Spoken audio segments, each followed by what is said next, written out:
한번 따라하겠습니다. 증인되리라. 오늘 본문 말씀 보니까 예수님께서 승천하십니다. 마지막으로 승천하시면서 유언적 말씀을 했습니다. 여러분, 마지막으로 유언하는 것은 자기에게 인생에 있어서 가장 중요한 말씀을 하는 것이죠. 예수님께서 마찬가지였습니다. 제자들과 함께 500여 형제들이 보았습니다. 그리고 하늘나라 올라가시면서 이야기했습니다. 오직 성령이 너희에게 임하시면, 성령이 너희에게 임하시면 너희가 권능을 받게 될 것이다. 그 권능을 받았을 때에는 이제는 예루살렘과 온 유대와 사마리아와 땅끝까지 이르러 내 복음의 증인이 되리라. 그 말씀을 하시고 하늘나라로 올라가십니다. 하늘로 올라가는 것을 500여 형제가 보았습니다. 하는 가운데에 보는 그 사람들을 향하여 천사들이 이야기합니다.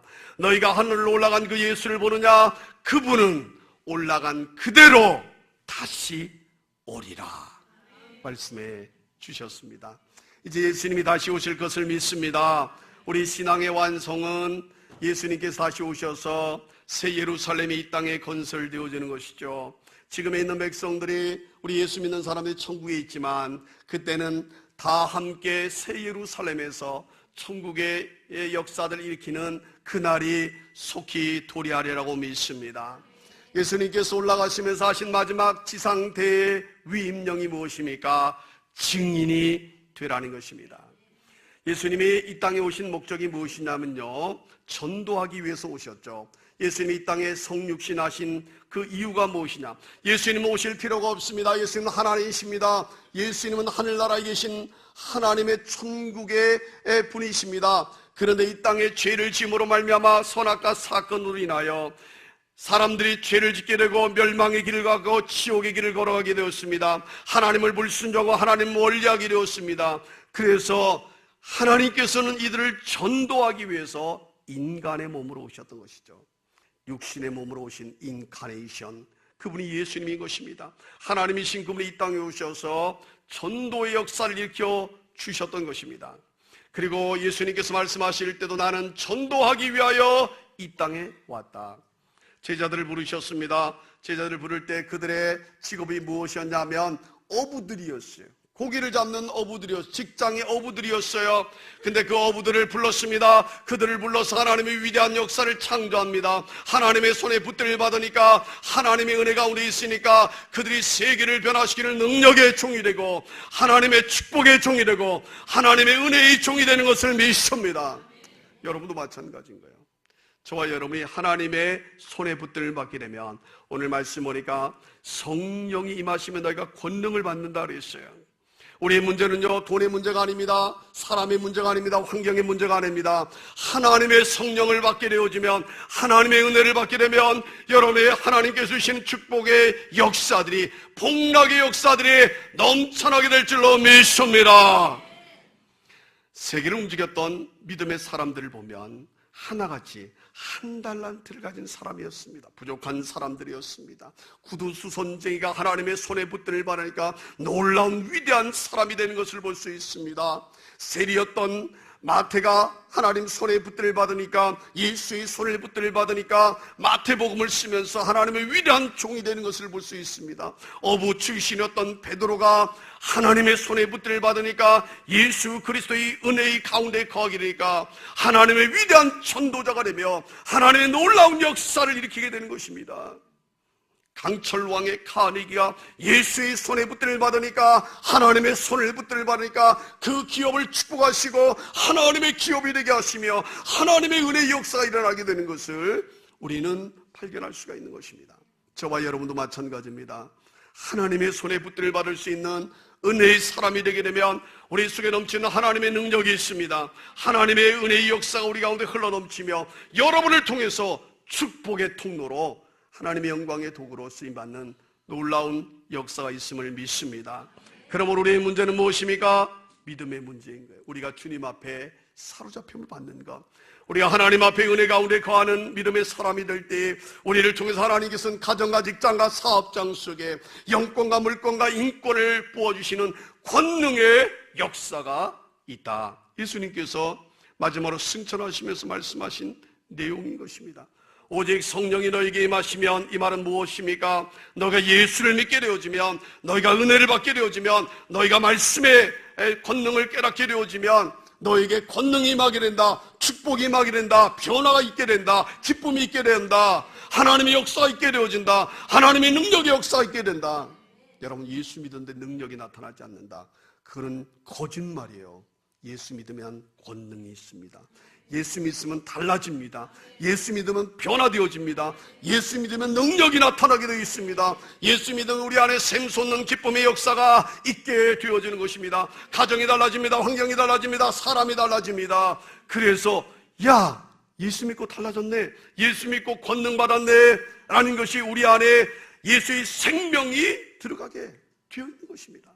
저는요, 군대 가서 달라졌어요. 물론 인격적으로 중학교 때에 예수님을 만났습니다. 너무너무 은혜로웠어요.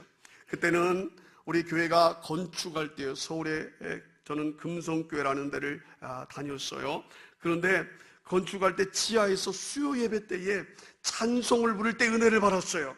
하나님의 은혜가 임할 때는 여러 가지 방법으로 우리에게 하나님이 만날 수 있도록 해주시는데, 저는 그 찬송 한 구절을 통해서 제가 꼬꾸라지고 달라지고 주님의 은혜를 받, 성령이 임하게 되었던 것이죠. 그때 권능을 받게 되었습니다. 축복을 받게 되었습니다. 변화되게 되었습니다. 그 찬송이 무엇이냐면 어른 찬송이에요. 저는 중학교 3학년, 2학년, 3학년 때니까, 이 학생 때니까 이 찬송이 어떤 의미에서는 그때도 복음송을 부르고 중고등학교 때는 그렇잖아요. 근데 그 찬송이 저에게 은혜가 되었어요. 그 찬송이 저에게 능력이 되었던 것입니다. 그 찬송이 우리에게 기쁨이 되었던 것입니다. 그 찬송이 무엇이냐면 죄짐 맡은 우리 구주예요. 죄짐 맡은 우주 예수, 어찌 좋은 친구인지. 그 찬송인데, 그 찬송이 예수 그리스도가 내 친구가 되시며 내 죄를 대속하시는 그 분이라는 그 마음의 확신과 그 찬송을 부르는데, 나도 모르게 눈물이 나오고 나도 모르게 기쁨이 나오며 하나님께서 역사하시는 것을 깨달았죠.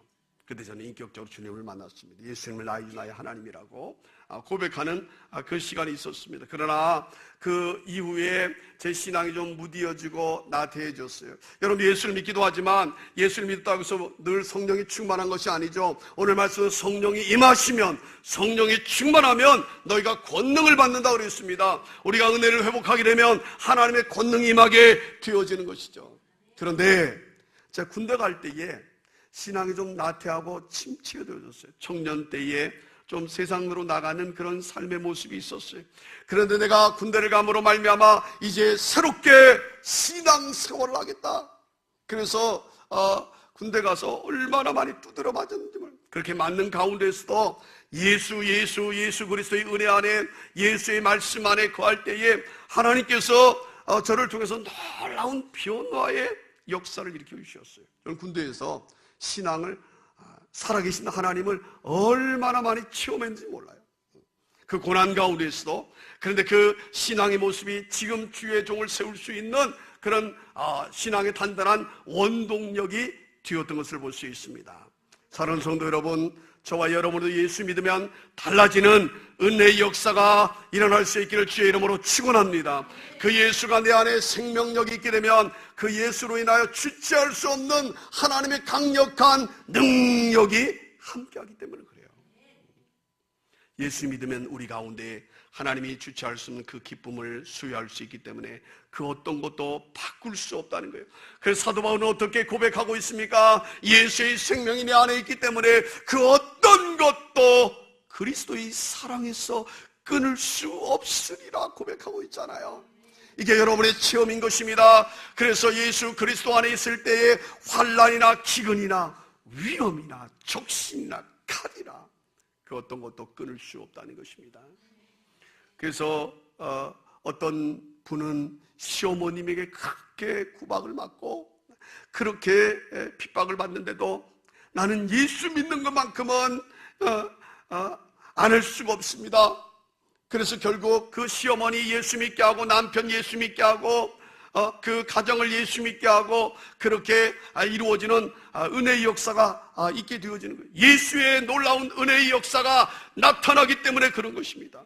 저희 집도 그랬어요. 저희 또 아버님 어머니 장로님 권사님이시잖아요. 근데 우리 아버님 어머니 경상도 저 보리문대 시골 저 거제도에서 쌀 가마가 얻고 가지고 우리 어머니랑 도망 오셨어요. 그래서 이천에서 나를 낳았어. 그리고 서울로 왔어. 고생했는데 친지들이 다 서울로 포진됐는데 추석이나 설날만 되면 제사를 드려야 돼. 외아들이시니까. 그러면 그 경상도 이 고모들이요 얼마나 거친지 몰라. 너무너무 거칠고 오면 우리 어머님을 머리카락을 찢어가면서 네가 예수 믿어가지고 이렇게 됐다고, 예수 믿는다고 이렇게 매일 싸우고 그랬어요. 저는 제사 안 드린다고 그때 싸우는 그 모습을 보고 야, 예수 믿는 게 이렇게 힘들구나. 그런데도 그 핍박과 박해를 받으면서도 지나고 나면 울고 뭐 난리가 났는데도 보면 한번 눈물 훔치면 할렐루야 하시더라고요, 우리 어머님. 눈물 한번 훔치고 나면 할렐루야 하시더니 어느 순간에 몇십 년이 지나고 나니까 그 고모들이 다 예수를 믿었습니다. 또 삼촌들이 예수를 믿었습니다. 다 보니까 예수쟁이들만 모였어 이제는. 그리고 그들이 다 의사요 판사요 뭐 유학 가고 다 복 받았더라고. 할렐루야. 그렇게 복을 받아가지고 와가지고 하시는 이야기가 천이라 우리 아버님 우리 옥천이죠. 천이라 너 때문에 내가 예수 믿고 복 받았다. 너 때문에 예수 믿고 복 받았다 라고 이야기하는 것을 제가 들으면서 그래서 주의 종이 된 것 같아요. 그런 핍박과 어려움이 있어도 옛날엔 그래, 요즘엔 그런 핍박이 없죠. 사실은 옛날에는 제사 문제로 그런 핍박들이 많이 있었지만 이 예수의 생명이 내 안에 있으니까 예수 믿는 그 신앙의 일생의 삶의 일부분이 아니라 그 삶의 전체가 되었던 것입니다. 그래서 예수 믿는 삶의 모습